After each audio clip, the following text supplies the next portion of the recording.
Methodology कैसे किया जाता है ये प्रोजेक्ट, तो involve in 2 major approaches, 2 major approach रहती हैं यहाँ पे। Expressed tag sequence tags ESTS, identifying all the genes are expressed as RNA। तो पहला तो प्रोसेस है कि इसके अंदर जितने भी एक्सप्रेस्ड जीन जो हमने ट्रांसलेशन ट्रांसक्रिप्शन प्रोसेस पढ़ी है, जो जीन उनके अंदर पार्टिसिपेट करते हैं उनको पता लगाना, और दूसरा क्या है पूरा सेट है वो पता लगाना। ऑल कोडिंग और non coding sequence later assigning different regions in sequencing with functions, sequence annotation जिसको बोला जाता है। तो इसके अंदर क्या किया जाता है, सारी कोडिंग हो चाहे नॉन कोडिंग सीक्वेंस हो उनको स्टडी किया जाता है, और उसके साथ में उनको अलग अलग उनके रीजन हैं उनके फंक्शंस के साथ में नोट किए जाते हैं, जिसको सीक्वेंस एनोटेशन बोला जाता है।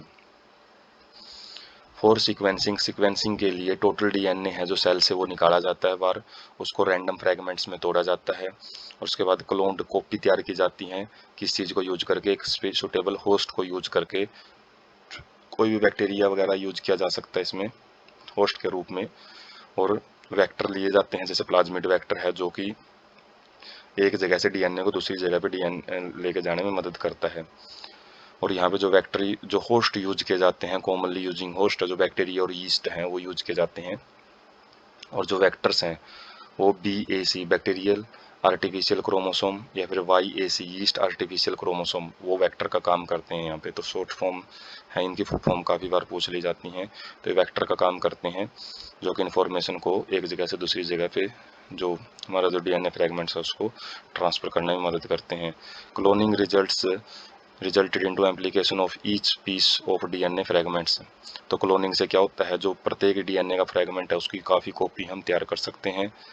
Fragments were sequencing using automated DNA sequence. तो फ्रेगमेंट्स को उसके बाद सीक्वेंस किया जाता है, उनको लयबद्ध तरीके से उनके जो अरेंजमेंट पार्टिकुलर अरेंजमेंट में जैसे प्रेजेंट है उसमें उनको रखा जाता है। और किसके ऊपर काम करता है, ये फ्रेडरिक सेंगर मेथड है जो कि DNA की जीन प्रोटीन सीक्वेंसिंग और नाइट्रोजीनियस बेस पेयर सीक्वेंसिंग के ऊपर काम करता है। Who also discovered method for determination of, वही बात है जिसने अमाइनो एसिड की सीक्वेंस पता लगाने के लिए मेथड है वो खोजी है। तो सेंगर सीक्वेंसिंग मेथड यहाँ पे यूज की जाती है फ्रेगमेंट्स के अंदर जो DNA सीक्वेंसिंग है उसको जो नाइट्रोजीनियस बेस की सीक्वेंसिंग है उसको पता लगाने के लिए। Sequence were arranged based on some overlapping regions by specialised computer based program. तो सीक्वेंस को अरेंज किया जाता है फिर जिस लेवल में प्रेजेंट है उस बेस पे पता लगा कि भाई कौन सा नाइट्रोजीनियस बेस है उसको अरेंजमेंट किया जाएगा। ऑन सम ओवरलैपिंग रीजन, कुछ ऐसे ओवरलैपिंग रीजन होते हैं जो एक दूसरे को कवर करते हैं और कंप्यूटर की मदद से, कंप्यूटर बेस्ड प्रोग्राम होते हैं सॉफ्टवेयर उनकी मदद से इनको अरेंज किया जाता है। Assigning genetic and physical maps on genome done by polymorphism of restriction endonuclease recognition site and some repetitive DNA sequence जिसको माइक्रोसैटेलाइट बोलते हैं। तो उसके बाद क्या किया जाता है, जेनेटिक और फिजिकल मैप तैयार किए जाते हैं कि कहाँ पे कौन सा जीन प्रेजेंट है उसका एक मैप तैयार किया जाता है। और ये पॉलीमॉर्फिज्म अलग अलग जो फॉर्म पाई जाती हैं किसकी, रेस्ट्रिक्शन एंडोन्यूक्लियस जो कि कट करने का काम करते हैं पार्टिकुलर जगह से फ्रेगमेंट्स को, DNA फ्रेगमेंट्स को तोड़ने के लिए एंजाइम यूज किए जाते हैं। ये उनके अलग अलग जो फॉर्म है उनको देखा जाता है। उनकी रिकॉग्निशन साइट वो एक स्पेसिफिक साइट होती है जहाँ पे जाके वो काम करते हैं। और कुछ इसके अंदर रिपीटेटिव जो बार बार रिपीट होने वाले DNA सेगमेंट्स होते हैं, सीक्वेंस होती हैं, उनको माइक्रोसैटेलाइट भी बोलते हैं। तो उनको पता लगाने के लिए भी उनको भी इनके अंदर यूज किया जाता है प्रोसेस के अंदर।